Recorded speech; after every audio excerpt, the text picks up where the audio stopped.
Got daisies and unicorns, and here we are. We are in season 9, episode 6.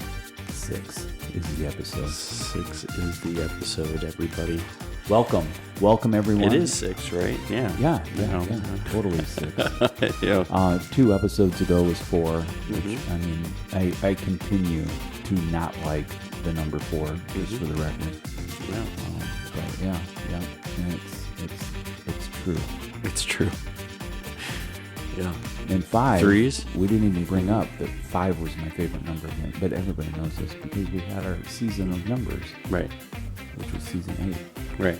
All they have to do is go back to 8, and we talked about numbers all The season. whole time. Maybe not. I don't know. Did we do 1? I don't know if that started at 1 or not, but I don't know. yeah, I'd have to go back and listen now. I'm not quite sure about that. I'm not quite sure. Yeah. Yeah. So here we are. It's a little bit of a gloomy last 2 days in Chicago, but I have absolutely loved it. Yeah. I know it's not your bag, man. It's not. And and it was hilarious because we had a house guest in, and in the adventures of the house guest, Yeah. I ended up on a 6-mile walk yesterday. We know you love to walk. Now, if people are like, Steve-O, you got a little gravel in your voice today, and I would say, well, it's because we're taping so freaking early in the morning. Yeah. But It's 4 o'clock here. No. but It's 4 a.m. But the pain you hear in my voice is how badly my body hurts after walking for 6 miles Right. in wingtip boots. And I knew I was in trouble when When you park on the south loop and then you walk all the way to the north loop. Oh my gosh. So that's funny. I'll have to have you, not on the podcast because nobody else will really appreciate that whole conversation. But yeah, I mean, and it was cool because as we were walking, I got great context of places that I have been in the past. Yeah. And kind of like, oh, look, this is here. Oh, I could get to that there. I picked up, I told you about the guy who was looking at me weird in the grocery store and was talking about Central Camera because I got that t-shirt. So just on a whim, I'm like, I wonder if we're close. And so I popped up. We were literally 4 blocks away from Central Camera. Oh, yeah. Which, sounds awesome until you're walking in the rain. That's And right. It was raining. Oh, and I looked for an umbrella before we left and couldn't find it. And then I have a raincoat, and should have grabbed that, but didn't. And so, yeah, it was just... There's all kinds of pleasantries then happening. I mean, for the yesterday. people who love the word, I was rather moist by the end of the day. Oh, my gosh. But, yeah, it was... so we get to Central Camera. Yeah. They're open from 10 to 3. And I think we must have, by the time we got down there and then got situated and began walking, I don't know. I think that they should have been open, but I'm not sure what was going on. The other thing is that when I looked at the map app, then I looked back at the map app and it said closed today. So I should have known better. But I mean, it wasn't out of our way. And when you have no destination, what's out of your way? Yeah, I mean, you could have... Did you just snap a selfie in front of the store so you can say, I was here? I'm not even thinking like that.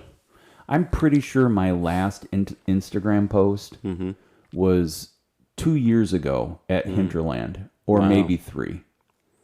It'll be 3 in September or whenever August, whenever that goes. But yeah, I don't even know when my last Instagram post was. So. That's fair.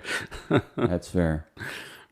And the social part of being on social media, it's just for me to put up the video for Cut daisies in unicorns. I don't think I've posted. I believe the last thing I posted that was personal had to do with the golf outing that happened this last weekend for Project 52. And also, I may have said thank you 2 or 3 days after my birthday to everybody who wished me a birthday in January. Uh-huh. Other than that, like, I don't even like how, yeah. And that was another thought going through my mind, because I knew that we were going to do a podcast about nothing today. Yeah. And I'm like, well, Koval, are you going to show up and really talk about nothing? Which that in itself is an oxymoron. Mm-hmm. A question that really, like, how do you come up with an answer to that question when you're talking about nothing? Like, what are you going to be talking about? Well, the idea is nothing. So maybe we just shut up and we just sit here and stare at the camera, with big doe eyes and just stare, loving and longing. I wonder how long people would listen for or watch for if we just stare at the camera. Men who stare at goats. We're sending messages through the lens. Man, I remember seeing that movie for the first time last winter. Yeah, Men Who Stare at Goats. That movie made me laugh. I know, so hard. Right. Like, I mean, talk about a cult classic that nobody talks about. Uh-huh. See, this is the kind of content we're looking for. Right. The Nothingness content. Yeah. I mean, people who've seen the film understand its cult. Right. Cultness of following on multiple levels. Right. And then there's people who won't understand because they're like, I don't like George Clooney. Yeah.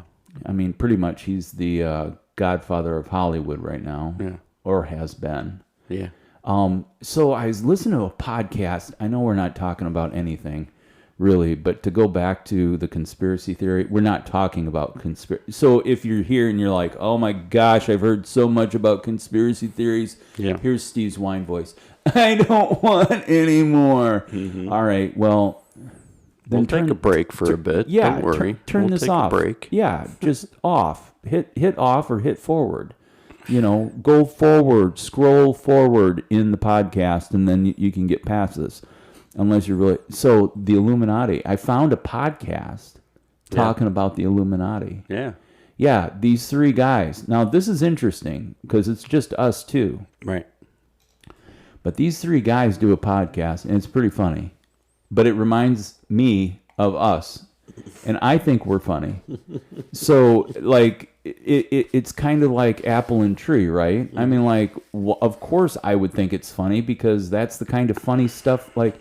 So anyway, these guys are a hoot, and people are like, "Well, what podcast?" I don't want to promote their podcast. I want to tell you. So anyway, they actually pull clips of. So they're talking about the Illuminati and different people and stuff like that. But yeah, they're convinced that Madonna's in the Illuminati. Why? They just are. And then the other thing is Dave Chappelle, when he went off the rails. Mm-hmm. Yeah, and he comes back and he's doing an interview, and like they have all of these clips of different Hollywood actors and actresses, and they're just talking about, the people who, if you don't do the things, then they'll come after you. Yeah. And so they're like, yeah, once you get into it, And so I don't know. It just was really funny. I thought when they were talking about the musician who they had the clip for and stuff, I'm like, yeah, this is kind of like, meeting the devil down at the crossroads. But they're talking about the Illuminati like the Illuminati is the devil, but not really talking about the devil, talking more about the Illuminati. But it's, the secret force that's behind, and all. But anyway, I only say that because George Clooney is rather connected. Yeah.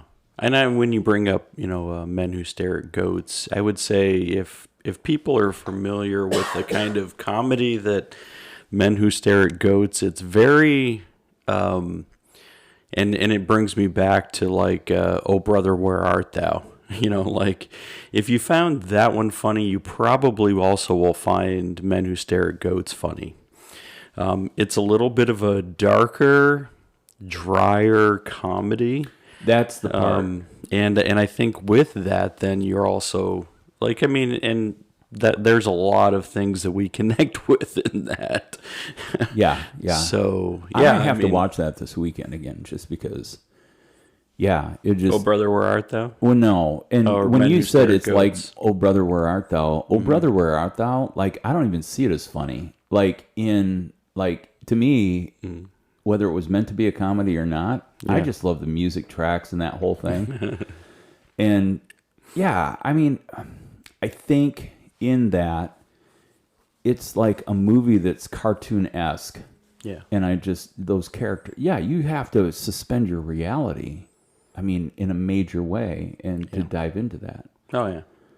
But the Men Who Stare at Goats, to me, is a lot like The Big Lebowski. Right. Yeah. And I would say that too, because I mean, and that's why I think the cult classics or the cult comedies or Sure. Yeah. is that, like, and I've shown The Big Lebowski to people and they're like, oh, like this is a dumb show or a dumb movie. And like, I don't want to watch it. It's like, it's fine. Like we don't have to be able to say to one another, every cult classic's going to land the same way. Well, I mean, and to that point, like, not everybody can be in the same cult. Right. I mean, I think about the Rocky Horror Picture Show. Like, it has a huge cult following. Like, even today, like, people still, like, they show that in the theater. People dress up and go do the true. whole thing, right? Yeah. I mean, in multiple cities around the country. I've never seen that movie. Right. And like I've watched it, I mean, and there's some parts where you're like, oh, like I know those references. It doesn't necessarily land for me the same way. Sure. Like I'm like, yeah, like I'd like to turn it off midway through, Like there's certain parts like, all right, I mean, all right, fast forward, like I don't care. Right. Like, but to somebody who's like, oh, that's a class, like, yeah, like it's cool. If it lands with you, cool. Like it's okay. We can like things that are different, and like Men Who Stare at Goats, like it is, it lands differently for different people. Oh man, yeah, it really does. And it's gonna be okay if you don't like something, don't watch it. Yeah, turn it off. Right. Yeah, turn it off. It's definitely a movie. I mean, and I've only seen it once, and that's coming from the guy who can turn on a movie and have it playing in the background ad nauseum like multiple times in a week. And so I wouldn't recommend it being something that you are cleaning the house to. Yeah. Like, but I haven't seen it that often to where I could be able to do that. Like, I want to pay attention, but Right. yeah. So it's still not a cult classic for you, but maybe someday. Well, I mean, I just remember thinking to myself, I don't think I've laughed so hard at a movie like in a long time. And yeah, but I think you'd have to be of a certain feather, because birds of a feather stick together. It's true. They do. Yeah. These axioms of wisdom, I'm just dropping like. Pranger, that was for you, man. Dropping like it's hot. Drop it like it's hot. So, how about for you? Like, is there, so would you throw The Big Lebowski into your cult classic? I like, do. You I love still, that movie, huh? yeah, I still periodically watch it. I mean, most of the time you can find it somewhere across one of the streaming networks at any given time. Yeah. Whether it was on Netflix for a while, I'm sure it jumped off of there for a while, came back. I mean, so there's other places that you can definitely pick it up.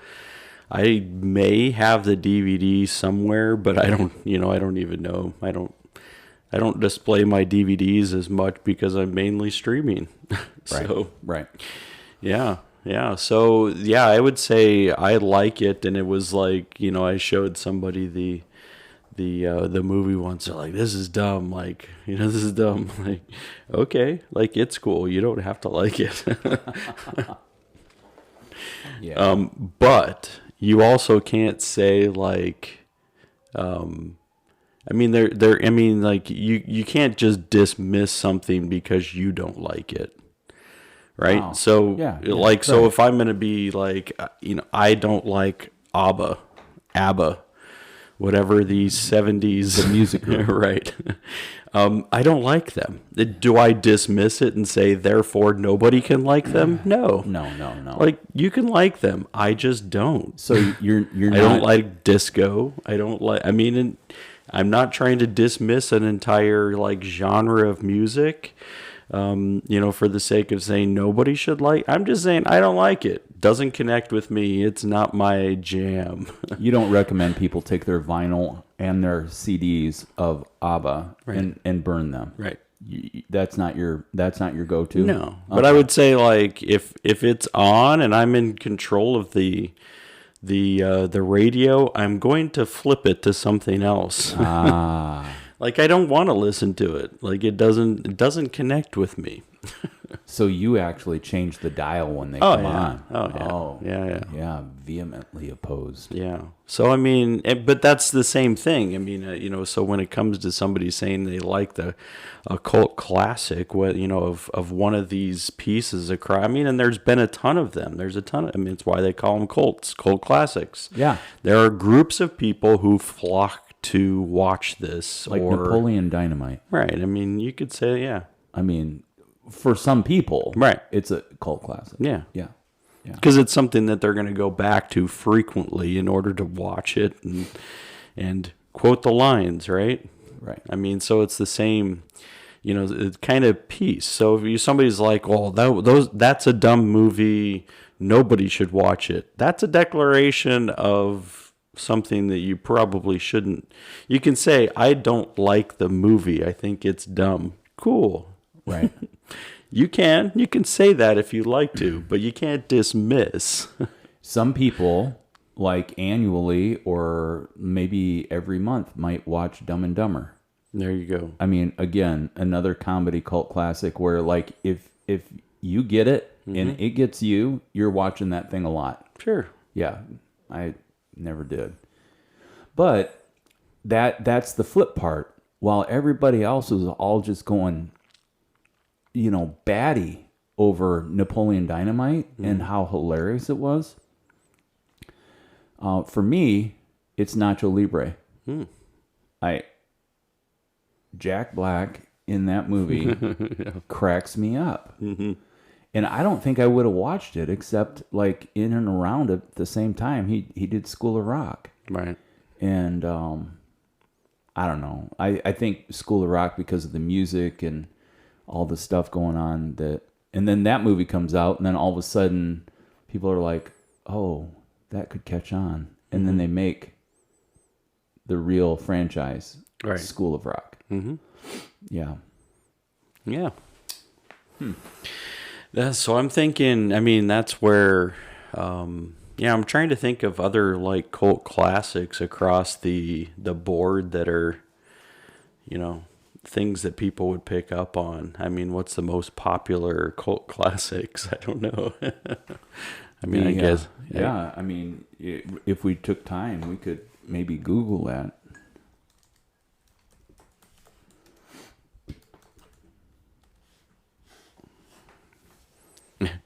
Most popular cult leaders. It came up in the Google search. Yeah. Ah, the Boondock Saints came up. Yeah, I mean, some of these movies I've never even heard of, so. Which is fine, right? I haven't heard it, and it means that somebody out there has, and they enjoy it. And it's cool. And we can say, hey, good job. I'm glad you have something. Let's see. Yeah, a lot of these I do not know. Harold and Maude. I've heard of that. I don't know if I've watched it or not. Well, Google defines what is American cult classic. The true definition of a cult classic movie can differ. The gist of it is something that might not have been popular or critically praised upon introduction, but draws a loyal and dedicated fan base over time. As of June 7, 2023. I will say that Boondock Saints. Yeah, I've got that on DVD and have watched it multiple times. But it's not for the faint of heart. Yeah. Oh, they've got American Psycho on here. You ever watch American Psycho? I have not. It's definite. I mean, Christian Bale. I think it was one of his first well-known movies, but he's for sure a psycho in there. He's a serial killer in the 80s, so he's kind of a trader, or stocks bonds trader, and in his nightlife he murders prostitutes. What is this one? The American Psycho. Wow. Yeah. I did. Now, this would be, it's its own franchise as well, but Silence of the Lambs. Again, that's, I just had that on the other day and was reminded again. It's just, but I don't think that fits into American cult classic, because actually when it came out, it was a hit. Yeah, I think right? it was. Yeah. Yeah. So, yeah. So if we're going by that, the definition that you read, right, is that it actually had some critical acclaim. Right. There's one on here that my son loves, the Evil Dead series. Yeah, so that one is definitely a cult classic. Didn't have any accolades, but lots of people follow it. And they had the kind of the prequel, I don't know, sequels, I don't know. There's another genre that just came out in April, The Evil Dead Rises, I think. So, yeah. Army of Darkness. Repo Man. Blade Runner is on that list. Oh, my word.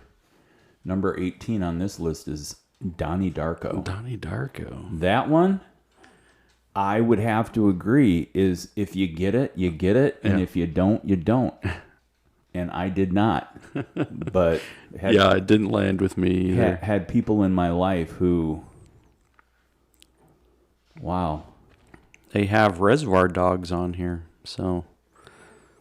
And you know what, because that's a Tarantino. Tarantino, yeah. And when you see that movie,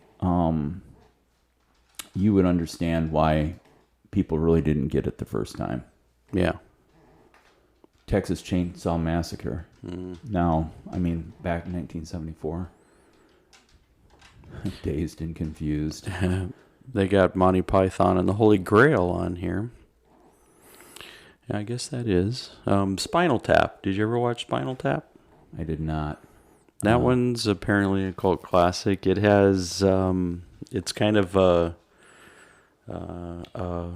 rock band trying to make it. Huh. Yeah, it was pretty funny. Kind of like a mockumentary. Oh, really? Yeah. Mm-hmm. A Clockwork Orange. I've only seen pieces of it. Yeah. I mean, it's the film adaptation of the 1962 novel is undeniably disturbing and violent, yet certainly campy.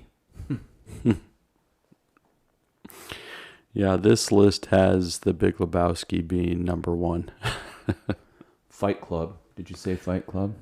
No, I didn't know that. Yeah, so I guess under their definition. Then it wasn't critically acclaimed, but yeah, lots of people. I still watch, I think, well, I had my kids watch Fight Club. Oh, I don't know. Just so that they would 7 years ago, yeah. Understand in context Yeah. that, you just don't talk about it. Right. And Heather prefers that we don't talk about it, so she's not a fan. She's not a fan of Fight Club, but Sure. yeah, I mean, I think it's a good film. So Yeah. Pee-wee's Big Adventure. Pee-wee's Big Adventure, yeah. I mean, I forgot about that. Me too. But, there was, that was before. Apparently, Phil Hartman served as a co-writer. Yeah, I think he might have had a cameo in there too. Then That brought audiences such memorable characters as Large Marge and the annoying but hysterical exchange, "I know you are, but what am I?" yeah, there's definitely some meme moments in there. Yeah. Yeah, Pee-wee's Great Adventure. Yeah, I mean that guy. Yeah, I mean there's something about that character that I think people, just like it was just a natural part to make fun of, because he had the television show that eventually also spawned these movies. So. Yeah. I would have to agree with this on the list. And again, this is an acknowledgement that there are people that hold this in high regard. The Princess Bride. Oh yeah. I mean, now I don't watch The Princess Bride every year. Yeah. But I mean, there are people who are like, "Oh my gosh!"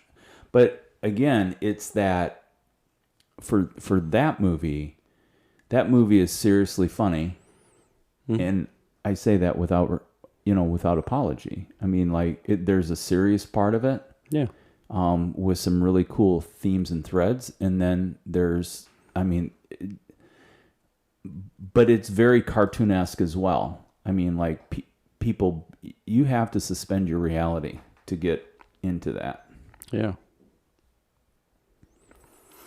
Yeah, going through the list on these, I mean, I just some of them I have no idea what they are. Right. And if you even mention some of them, you're like, how do you not know? Like, so it's fine. It's cool, everybody. It's good to have the movies and these shows that that you're like, I've loved that forever. And yeah, so yeah, I think on this list they put The Big Lebowski in at number 3. Wow. With Spinal Tap. Mm-hmm. This is Spinal Tap as number 2.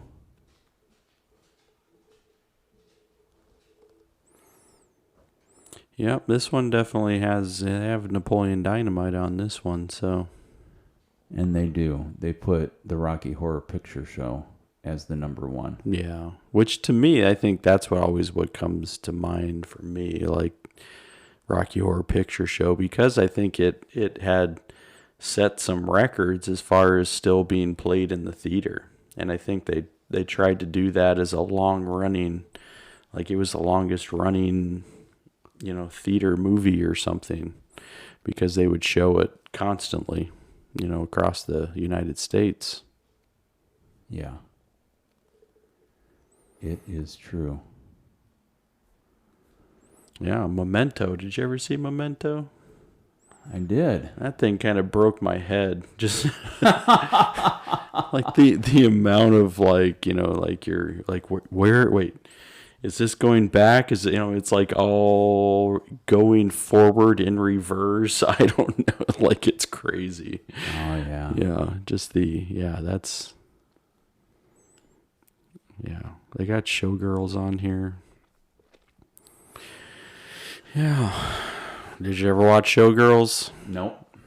Because and that was always a big deal, I think, when it originally came out, because the Saved by the Bell lady was in it, starring in it. So, and they're like, oh, like apparently she's not a good girl, or something it was like racy, that. right? Right. Yeah. Yeah. So there was like two versions that they ended up putting out. It was like an NC-17 version, and then there was like a rated R version. So because the NC-17 was what they were going to release, and that's like the step above rated R. And yeah, so I remember that happening. But yeah, it definitely, I think would match the cult.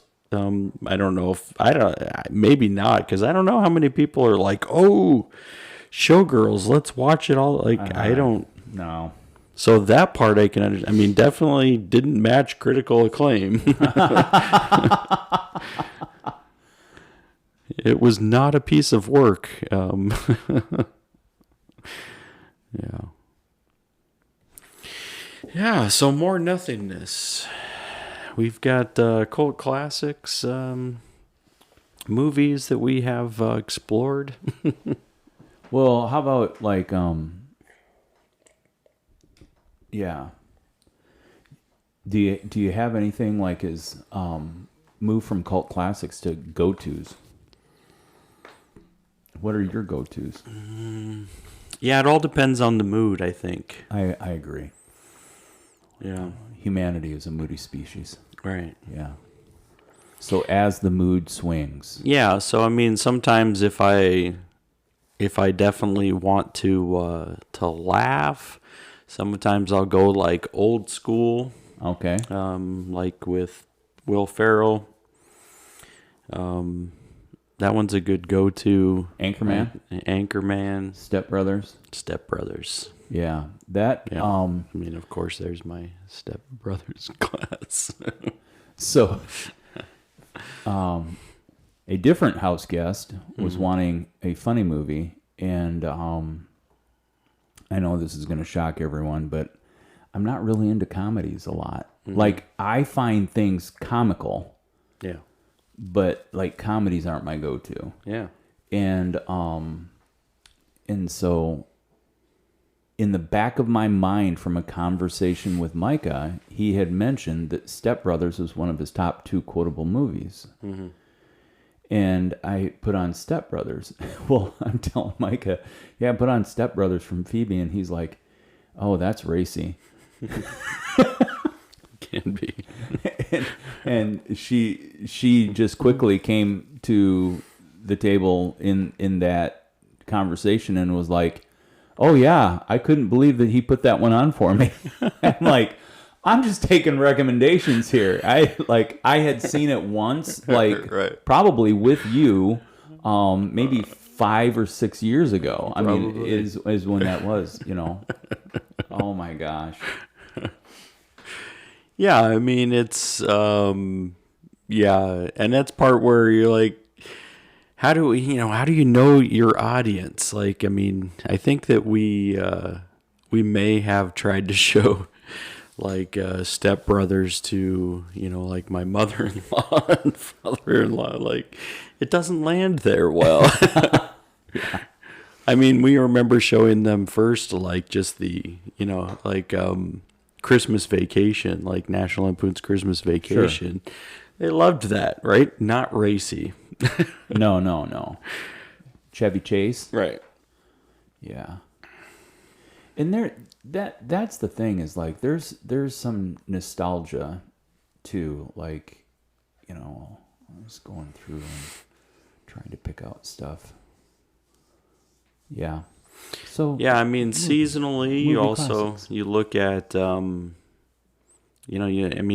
Christmas Vacation's one that we would watch every year. Yeah, at Easter, Christmas Vacation.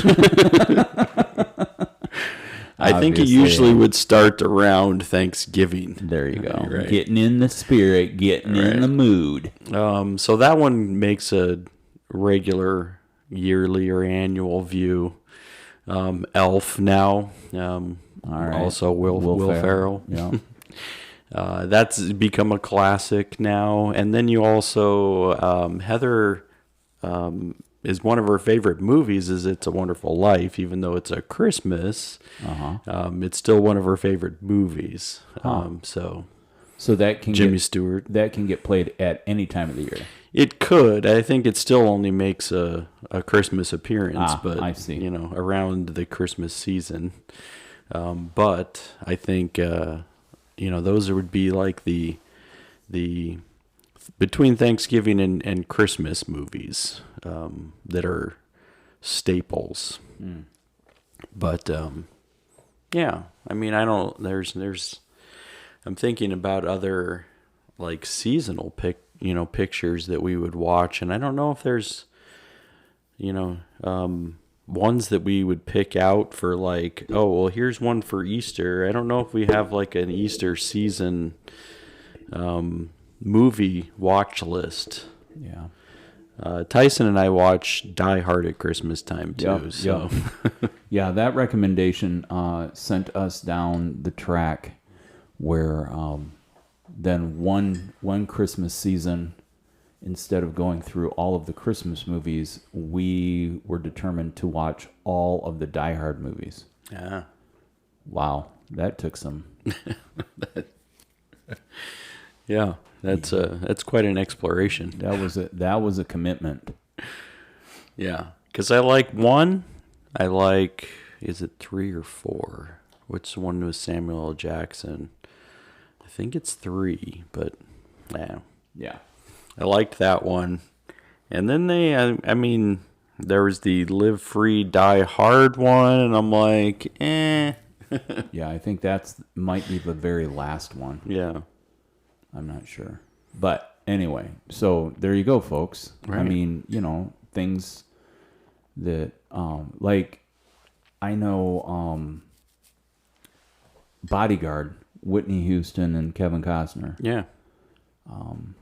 Like, for me, like, that could be, what you're going to find with me is there are definite themes of the things that I will rewatch have really good soundtracks. Yeah, I was just thinking that was going to be your... That is totally just, like, even last night I was cooking, doing a bunch of prep meal cooking, and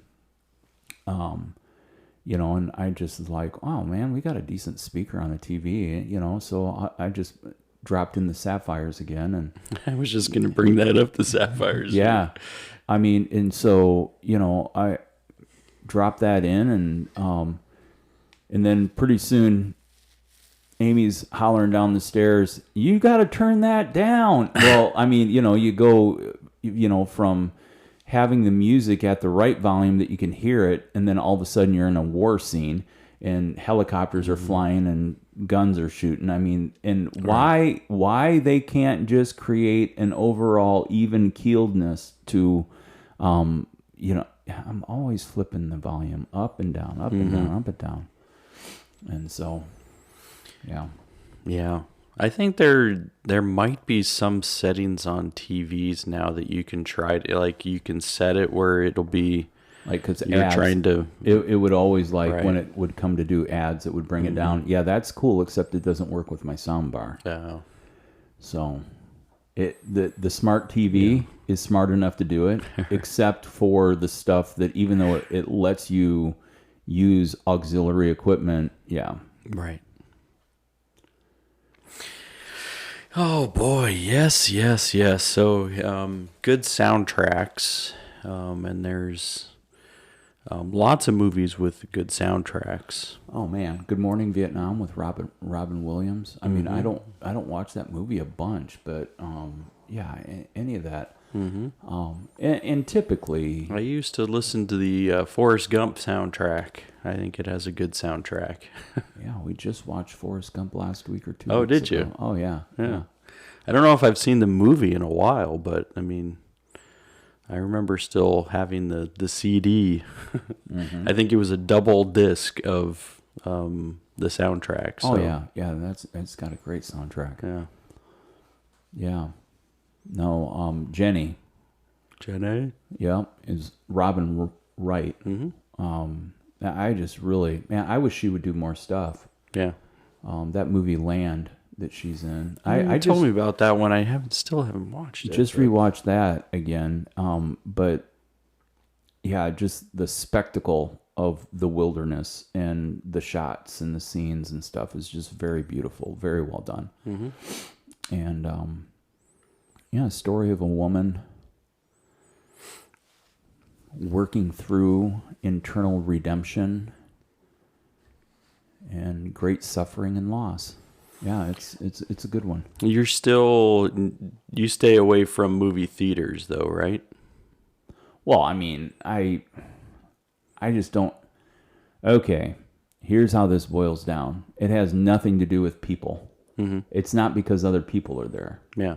And it's not because of the pandemic. Mm-hmm. I get extremely irritated when people try to separate me from the dollar bills in my pocket. Right. And there's apparently I've just drawn the last time I was in the theater was in probably last summer. I was in Grand Rapids. I'm pretty sure that the film I know which film I saw. I saw The Outfit. So I got online. I bought a ticket. The ticket was $12. Mm-hmm. People are like, "You are a tightwad." If that irritates, no. The $12, I'm cool with that. Mind you, I can own the movie for $19, right? Right. I can have it in a digital library and go back and watch it any time I like for $5 more. Mm-hmm. Okay, so it needs to be about the theater experience. All right, cool. I walk in the front door, and for a medium, not a large, for a medium popcorn, and even if I wanted to get a bottle of water or a smaller medium soda, Mm-hmm. it was going to be another $30. Oh yeah. That pisses me off. Mm-hmm. Now, people would say, how are they supposed to keep the theaters open? And my point is, why do you think drive-in theaters went out of business? Like true. They're like, well, the theater doesn't make any money on the movie. The theater's making all the money on concessions. Well, if they're making money on concessions, then hire better help. I mean, yeah. So that's the last movie I saw in the theater. And I saw it by myself because I was in a town and needed to check out of a hotel and didn't have anything to do for 4 hours. Mm-hmm. I had some of the best barbecue that Michigan has to offer. And yeah, and the movie was suspenseful and was good. Yeah, I mean, and to me, I think, I know that there's a push by the movie industry to get everybody to go back to the theater, right? I mean, but I'm very selective on what I want to go and see at the theater. And it's very much for the same things. I mean, it's probably also the reason why. So, like, if we go, we're going to bring a snack in our pocket and we might buy a drink. But that also excludes, and then you look at movie theater popcorn, it's like on the list of like one of the worst things that you can put in your body. Really? Yeah. Like the amount of both sodium and like the butter substance stuff that they put. I mean, it's the butter flavored oil that they pour over. Apparently just really, really bad for you. It'll clog up your veins and your arteries. So that I'm also like, oh, well, I mean, I guess I shouldn't be eating that popcorn then. So what and so that's part of, I mean, it's like, yeah. And the whole, concession experience. I mean, I know they're trying to, bring more in and trying to entice people to, buy more. I'm like, no, like I'm good. Like I don't want to have a meal experience at the movie theater. I don't need it. Well, I mean, and that's cool. I mean, it's fine. If you enjoy it, like I mean, sometimes while I'm watching a movie, I don't want to be sitting here like eating a steak. Oh, you mean Like there's like a whole dining yeah. experience stuff, and I'm like, I don't that's not what I'm looking for. You Yeah. know, I actually don't did mind that. seeing it in the theater. I don't mind seeing it, but like I don't need everything. But if you would, like, if you're going to go see a movie, then you would actually pick a theater that didn't have that, Yeah. right? Yeah, and then it moved into like all this comfort. Yeah. You know, the seats had to be bigger. Right. And then they recline and you get your feet up. Right. So basically, these theaters or the companies that were building the new theaters to go to, they're like, oh, we want to give you an at-home experience. Right. You mean so I don't stay at home? I mean, And there again moves into my point. I have a really comfy couch yeah. and you know, a 65-inch curved screen TV with a sound bar. And if I want to, I can put subtitles on. I mean, like, I don't know. I don't think, because somebody was telling me the other day, they're like, oh, yeah, you know, Top Gun Maverick, like that movie should only be experienced in the theater. I'm like, well, yeah, but from now on, everyone who sees it for the first time won't be able to have that experience. Right. Well, again, because I waited until it was released for purchase, and I think based on the purchase price, I probably have, based on how many times I viewed it, that like it cost me pennies on the dollar Right. to watch it. And I mean, so like there's just Yeah. that part, like. Right. I mean, and that's where I mean, I know that there are people who are like, oh, you like this has to be experienced in the theater. And I'm like, does it? I mean, like if it's an enjoyable movie, does it have to be enjoyed in the theater? And that's where, I mean, like, so you're talking about sound, you're talking about visual. I mean, and like, there's so many things with the technology nowadays that sound and picture are also really good at home. Like you can have like the sound bar with the surround sound, with the bass, with the I mean, like there's a lot of technology that can give you a really good at home experience as well. And I know a lot of people who don't even have TVs. They're just watching it on their screen. Like whether... Like computers or, yeah. I mean, and some people are like very satisfied to watch stuff on their phones. I mean, like for me, that's not me. Yeah, I don't either. I mean, I wouldn't, I have stuff playing in the background on small screens, but Yeah. I mean, if I'm going to watch a movie, I mean, I'm going to watch it on my TV Yeah. with a sound bar and surround sound. So, yeah, I mean, there you go, folks. movies. I mean, it may not be your opinion, but it is an opinion. it's ours. Yeah, but I mean, I think that's why the industry's they're trying to be able to figure out. I mean, and right now there's a writer's strike, and pretty soon to be a director's strike, because they're worried about the future, especially with AI, right? And there's you tell an AI, give me a script for a movie, and it can put out some content. And you're like, and the content can be a springboard for people to launch from, but you're saving what would have cost probably thousands of dollars to be able to produce, and you're saving time. Right. And you're going to tell these companies, oh, don't use that to save time and money.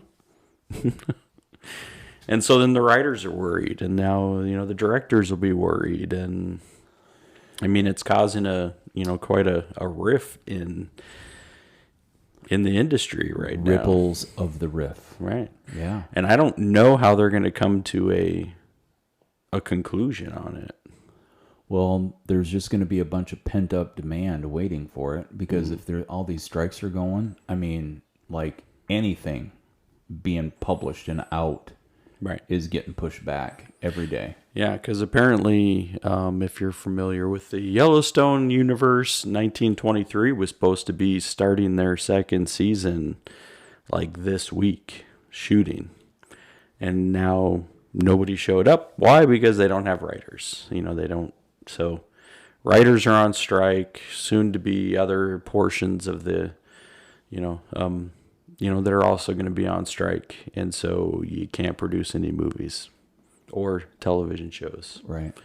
So we're going to have a bulk of, because they can still do some of them right now, because they're saying we already had it written, so we don't need a writer anymore, so right. We're good here. But eventually they're going to run out. I think what ends up happening is, and again, whether it's going to be a dark cloud day or not, but is the writers, anybody who produces anything, the writers will do a class action lawsuit against the people who did it, and saying, we know your process, based on the first part of the first season of that. Yeah, you guys needed writers. Somebody was writing something, and they just, yeah. But then again, here we get into unions. And so let's talk about Teamsters. Whatever happened to Jimmy Hoffa? Yeah, that gets into our conspiracy talk too. We're just walking bags of conspiracies. Oh yeah, that's us. Yeah, to me, there's a lot that that gets blended in with talk of that. Those industries and the unions. There's a reason why the strength of those unions in that day were backed by some muscle as well. That's how they became strong or unified, is they had people who were actually backing it, because the workers could have said, hey, we're not going to work anymore, and the company would have been like, okay, cool, we'll find somebody else. Right. Now they've got to contend with somebody saying, no, we need better working conditions, we need better wages or whatever. And now you got to contend with it because of the strength of the backing, right? So, yeah. And it came from somewhere, right? And it started, I don't know if it started there, but it definitely was strengthened there. Yeah. So, yeah. Yeah, and then the same thing with Hollywood now, with the writers, the directors, they all have unions. Each one of those has a separate union for writers, for directors, for actors, everybody's got their own. Yeah. Well, and that's where the podcasters, they're saying that, you can call them the mafia, but they were making the premise that all these unions are backed by the Illuminati.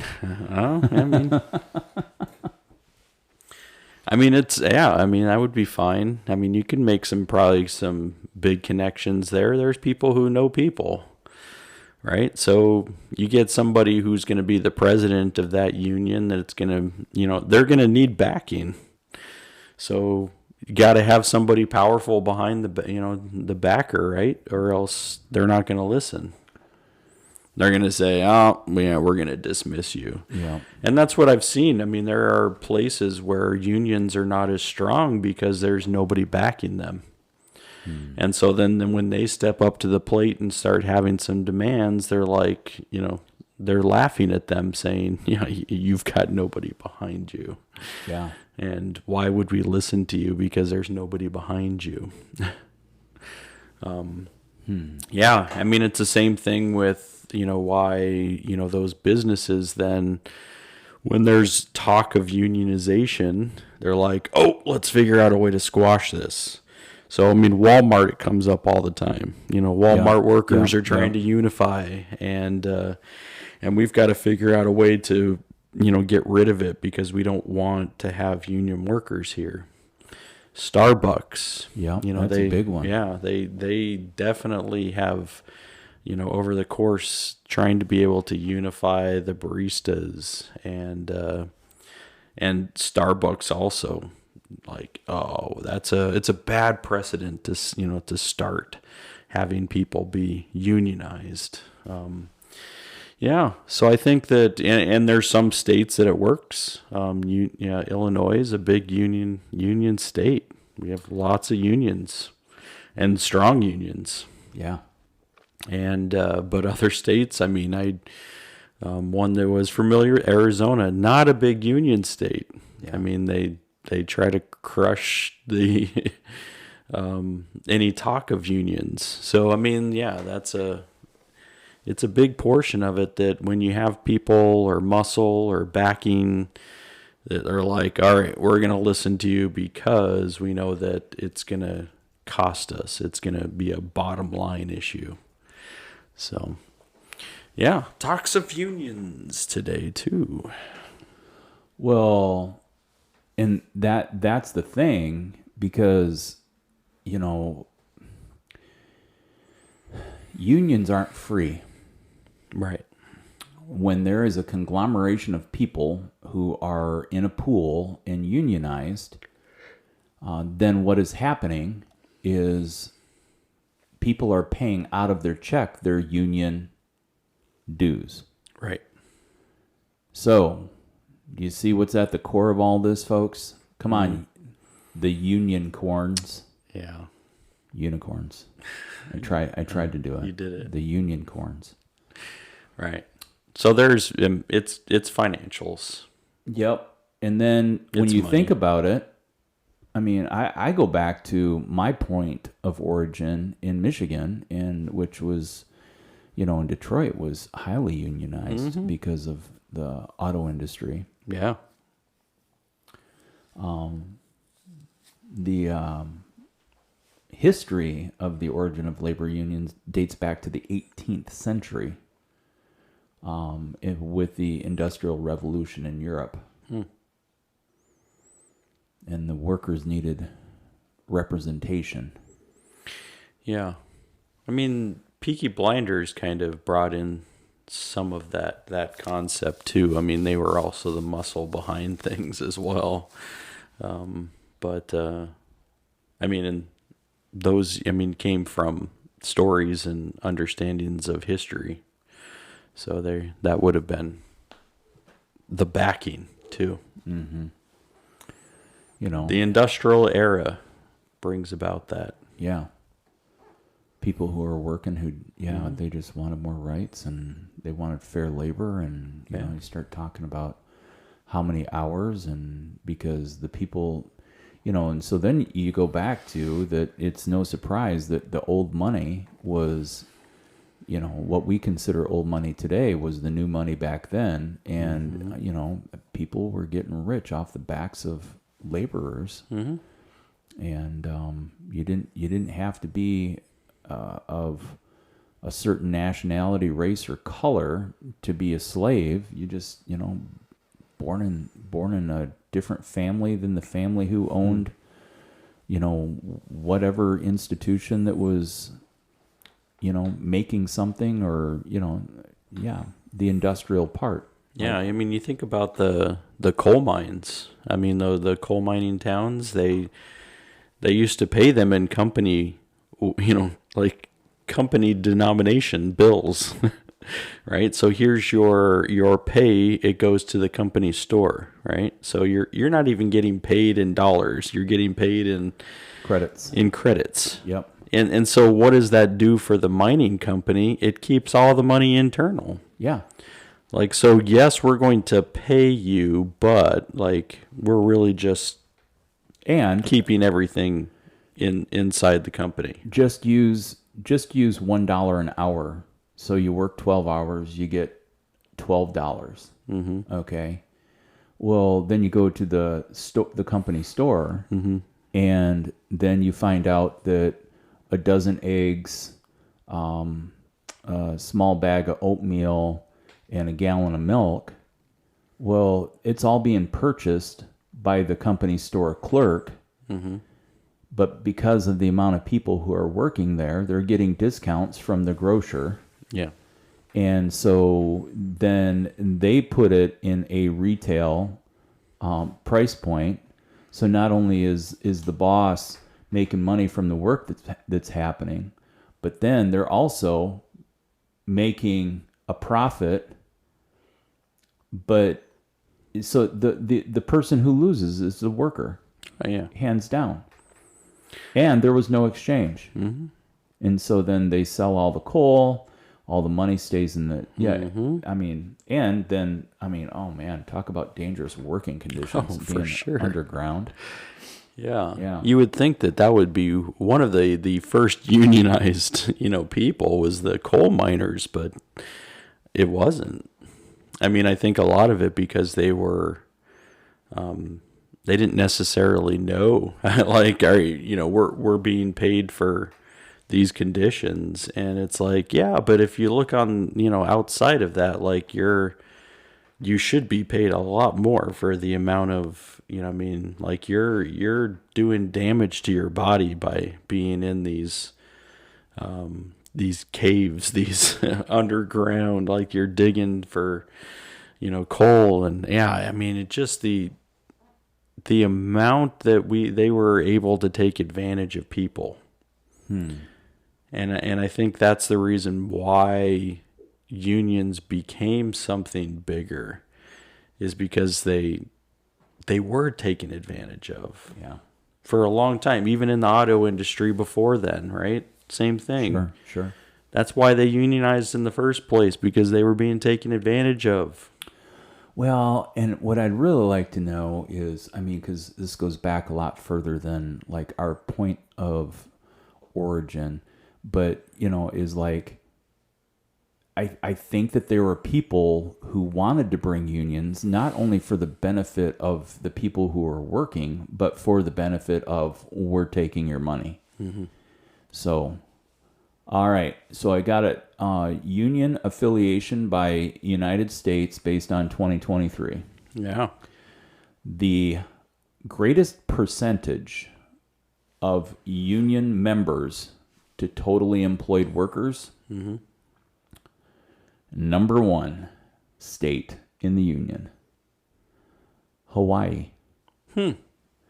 Now, that's how percentages can really throw you off. Yeah, it's true. Is because they are not the state with the most union workers. They just have the highest percentage Of people that are in unions. Okay. 21.9%, 125,000 union members. Now, number two, which should be no surprise, is New York with 20.7%. But like 1,679,000 union members. Right? Yeah. Out of 8 million totally employed in the state. Number three, Washington. Yeah. 18%. But again, barely 500,000. Yeah. 600,000 workers. Then California, no big surprise, but actually they have the greatest number of union workers. 2,617,000. Yeah. A lot of people in the state. Well, totally employed in California, 16 million. Versus in New York, you have 8 million. Like, it's twice the workforce. Yeah. And almost double. Not quite. It'd have to get to 3 million workers out of that grouping to be as much as in New York. But I do see on the list, just barely missing the top 10, Michigan and Illinois, neck and neck here. 13% union members, Illinois, Michigan 14%. Yeah, with and really the amount of workers is not far off. There's about 1 million more workers, 1.5 million in Illinois. Yeah. And then for all of our people back in the 515, at number 32, Iowa, with 7%. There's 105,000 people out of 1.5 million. Yeah. That are unionized. Yep. Any other states?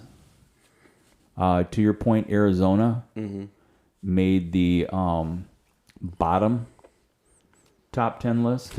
Yeah.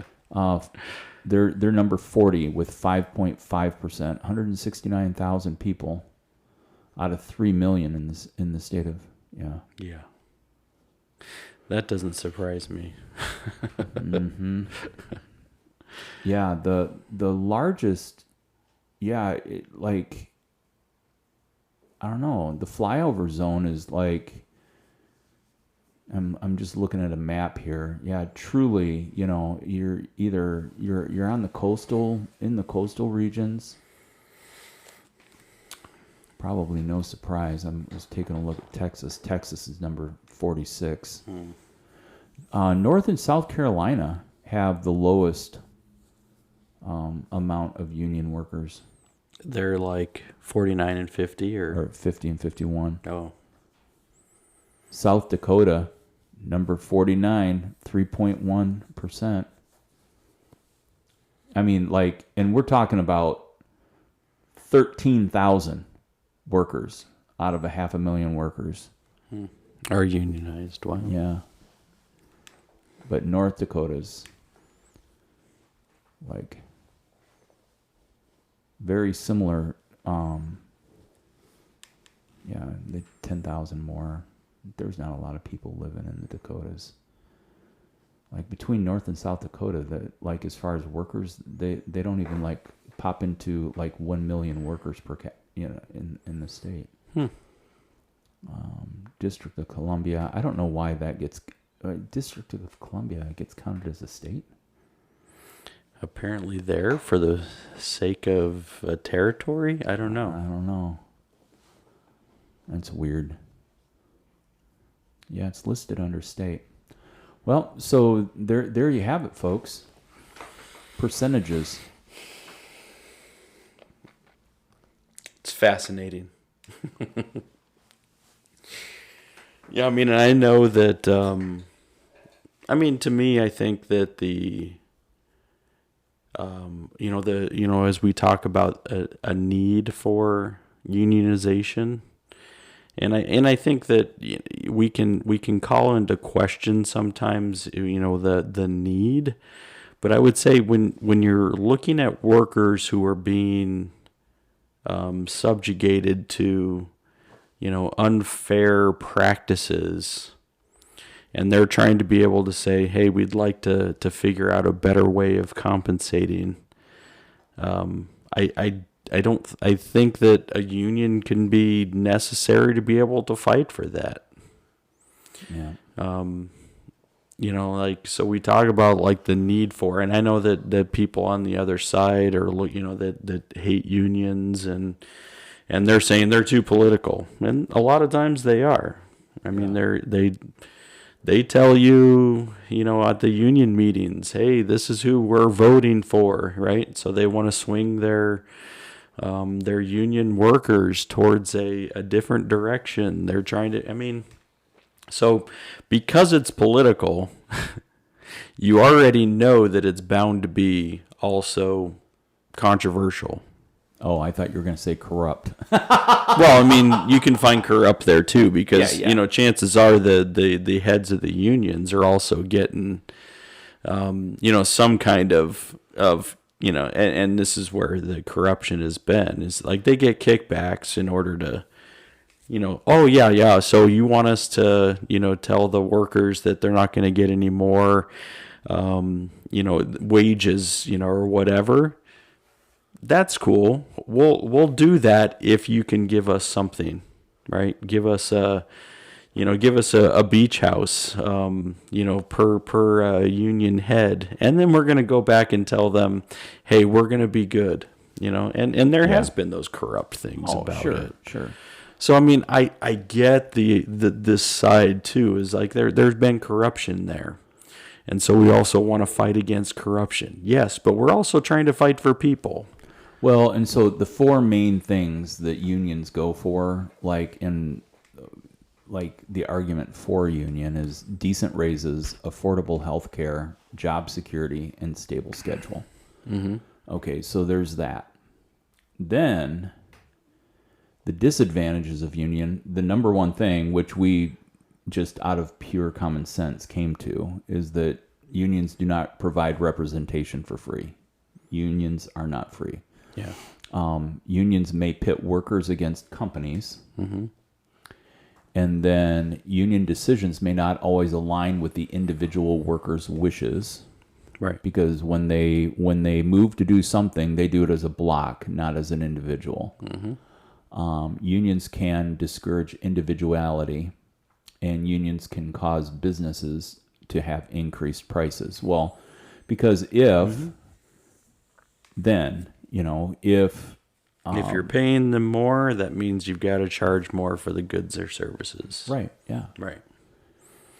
So it's the same thing when people are building, right? And in the city of Chicago, like if you're building major things, like it has to be union workers, which means if it's a union workers, there's already a set wage, there's already set within their kind of prices. And so, and union workers are going to make more. And that's why they're, like when you're looking at it as a business and you're like, all right, shoot, if we're not forced to use union workers, then we're going to try to go around it and save money on the cost. So I think that a lot of that, of course it's going to directly impact, like if you're building an apartment building and you're using union workers and it's going to cost X amount of money, well then I'm going to base that also on what the tenants are going to be paying too, when they finally get in. So it's going to have an impact.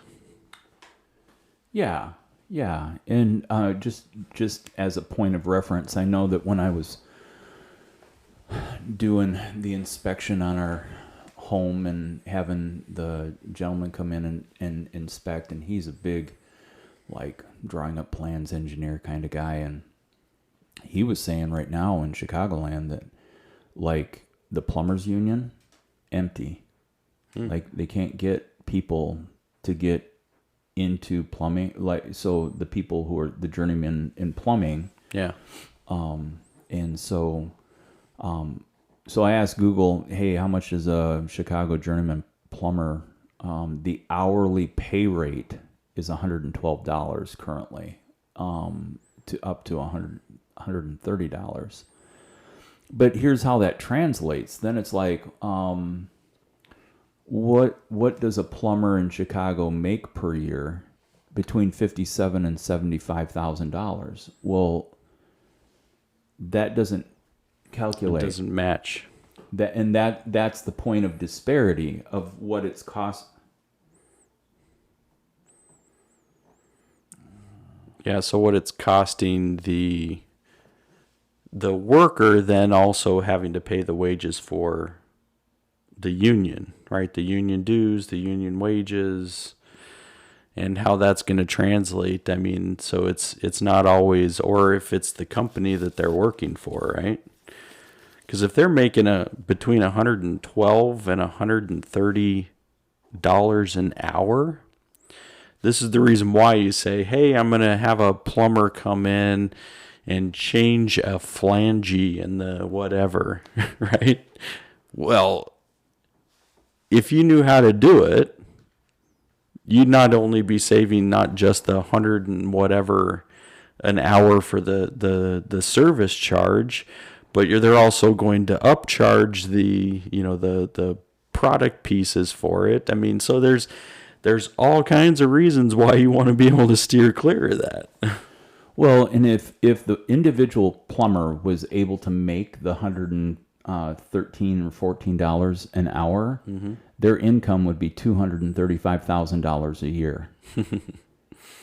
Yeah, before taxes. Yeah, right, right, before taxes. But still, when you're looking at the average plumber, journeyman plumber is even at the top tier, 75,000.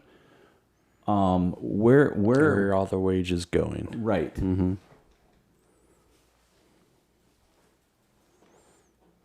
Yeah, there's $160,000. Well, that 160 is going to the actual company that they're working for. Mm-hmm. Yeah. Right. Oh man. Yeah, and so that's where you're.